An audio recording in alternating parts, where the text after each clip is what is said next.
What's going on YouTube? JD Boulders here, welcome back to another Godfall video.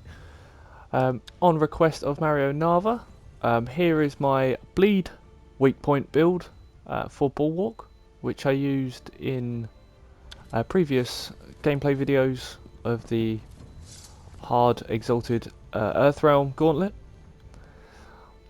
Starting off, obviously Sword of Courage, as much bleed as possible.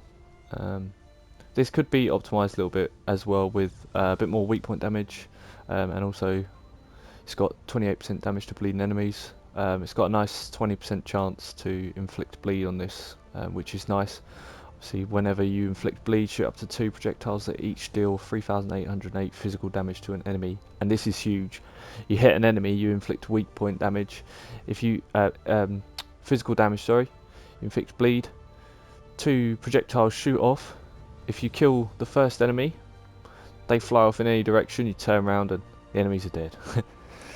Empyrean Crest, I've put this in from my previous build as well, plus 69% Archon Fury damage if you have more Spirit than any other attribute, because in this build you're going to be in Archon Fury quite often, and see with Bulwarks, Archon Fury plus 90% chance to inflict bleed, which obviously means that in theory we should have 140% chance to inflict bleed and 100% damage to bleeding enemies. Also summon 3 physical sentinels, which is kind of nice just for a little bit of distraction.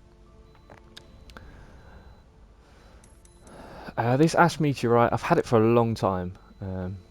Haven't managed to find one with chance to inflict bleed at level 50. Even despite the copious amounts of farming that I've done. Well, it comes with a plus 5% crit chance and plus 13% physical damage. My rings, Ancestral Band, I mean this is a no-brainer really if you want an Archon Fury build. Whenever you hit a weak point, gain 2% Archon Fury charge and plus 38% Archon Fury charge speed for 10 seconds. Again, plus 28% physical damage is nice for this build. Obviously damage from your weapon is physical.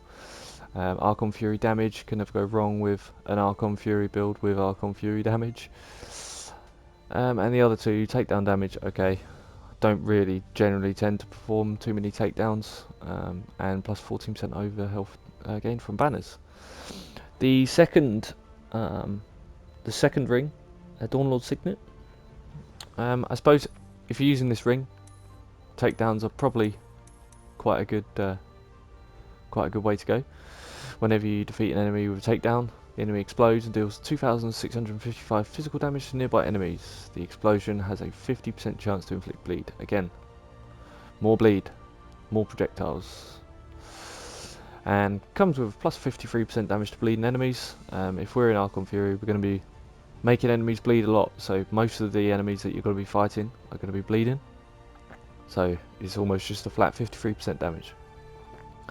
Plus 7% banner charge speed and plus 7% shield charge speed. Not great. Not had better rolls on this one. Archon's tier. Pretty much use this in every build. It's pretty standard. 34% crit chance, 145% crit hit damage when I use it. Again, an extra 11% crit chance and an extra 23% crit hit damage. Plus the 23% weak point damage and the resistances, which are nice. Messer's Banderroll. On this one I've got 24% crit chance, 63% crit hit damage, and an extra 15% chance to bleed just in case they weren't bleeding already. Plus 20% weapon technique damage, plus 20% weak point damage, and plus 20% crit hit damage. Okay, let's get on to the augments. I'm going to show you in this screen, as the other screen is extremely laggy. You can put these in any order apart from Twilight Bloom, which obviously has to be adjacent to any other might augments. In fact, I can actually put a different one of these in, which I have. Instead of that Twilight Bloom, I am going to put in this one just here. Gives me an extra 23% weak point weapon technique damage, and 48% weak point damage. and it has an extra 8% weapon technique damage if at least 2 adjacent augments are red compared to the other Twilight Bloom that I have. So this one's 87%. So just pop that one in, make sure 2 my augments are adjacent, which means next to each other and linked. So back to the original ones. Surety. This is a standard augment for pretty much every build. 40% weak point damage, 9% soul shatter build up. The polarity attack doesn't really make much of a difference to me because I don't use polarity. Plus 116 spirit. Whenever you hit an enemy with your northern technique, expose the enemy's weak points and deal 106% weak point damage the next time you hit a weak point. Entropy is nice for using, it's got physical damage on it as well. It's nice for using the Archon Fury build if you're popping Archon Fury quite a bit. Again, more projectiles, including the ones from your Sword of Courage. Again, deal physical damage, so if we've got any physical damage boosts, that then amplifies that as well. Loyalty. I actually found, I was saying in the previous build video that I hadn't actually found another 2% one, and yesterday I found another 2% one with exactly the same rolls as this one, just slightly higher, but I haven't maxed it out yet.